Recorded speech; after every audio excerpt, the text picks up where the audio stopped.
আমি তো এত বোকা না, কারণ 5 লাখ টাকা চালান খাটায় আমি বিদেশ যাইতে চাই না।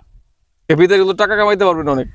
5 লাখ টাকা যা বিদেশ গেলে আপনার 20,000 টাকা বেতনে চাকরি করতে হয়, তাও চাকরির কোনো গ্যারান্টি থাকে না।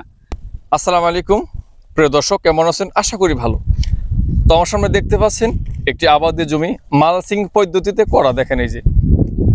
তো বর্তমান কিন্তু এই মালচিং পদ্ধতি আলহামদুলিল্লাহ খুব সাড়া ফেলছে এই বাংলাদেশের বুকে।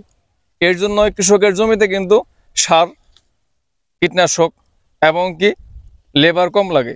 বিষয় করে দিব এই ছোট্ট কৃষকের, তিনি কেন প্রবাস না গিয়ে, বিদেশ না গিয়ে তিনি তারা বাবার সংসারে হাল ধরছে, তার সঙ্গে একটু কথা বলি।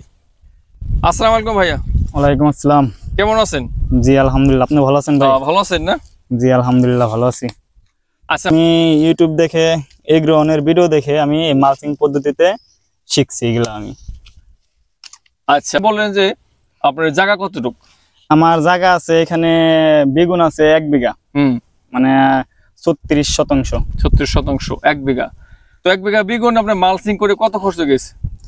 আমার সব নিয়ে মালচিং, লেবার, সার, বিষ, ই টু জেড সব নিয়ে আমার এই শুধু বেগুনে 50,000 টাকার মতো খরচ হয়েছে। খরচ হয়ে গেছে না?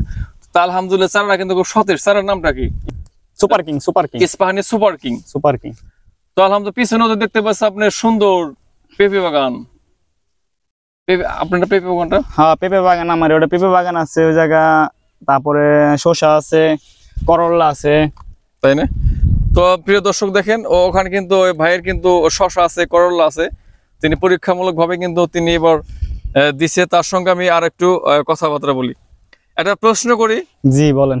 যদি কিছু মনে না করেন বলেন। তো আপনাদের মতো ইয়াং ছেলেরা কিন্তু আপনার এই দেশের বাইরে যায় টাকা আর্নিং করে, তো আপনি কেন দেশে পড়ে রয়েছেন আপনার কৃষিখাতে? আমি তো এত বোকা না, কারণ 5 লাখ টাকা চালান খাটায় আমি বিদেশ যাইতে চাই না। বিদেশে কিন্তু টাকা কামাইতে পারবেন অনেক। 5 লাখ টাকা যা বিদেশ গেলে আপনার 20,000 টাকা বেতনে চাকরি করতে হয়, তাও চাকরির কোনো গ্যারান্টি থাকে না।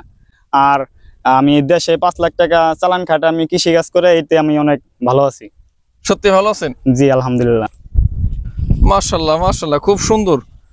শসা তো খুব সুন্দর সতেজ আলহামদুলিল্লাহ। এটা কি, এর জাতের নাম কি? এটা হলো আপনার এগ্রোনের সাবিরা। সাবিরা না? সাবিরা।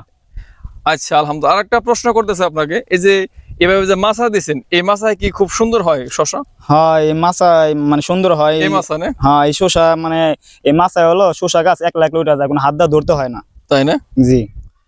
আচ্ছা, মালচিং পদ্ধতি যে কর, আপনার কি সুবিধা যদি বলতেন একটু। সুবিধা বলতে এই যে মালচিং দিছি, ঘাস ওঠে না। আর এই মালচিং যদি না দেই, এই ঘাস মানে একদম ঘাস, খালি ঘাস আর ঘাসই দেখা যায় খেতে। আর এখন আমি মালচিং দিছি, আমার খেতে ঘাস নাই, আমার লেবার লাগে না। লেবার মানে অল্প লেবার হলে হয়ে যায়, মানে যখন বিছাইছি তখনই লেবার লাগছে। আর এখন হঠাৎ একাত্রা জায়গায় জায়গায় ঘাস হয়, মানে এত লেবার লাগে না।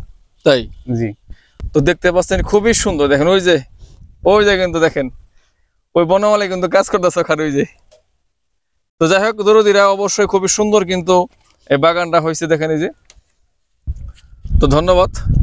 সেই সুবাদে আমি সকল জীবের মঙ্গল কামনা করছি, সুখী হোক বিশ্ববাসী, এ দ্বারা সকল জীব তারাও।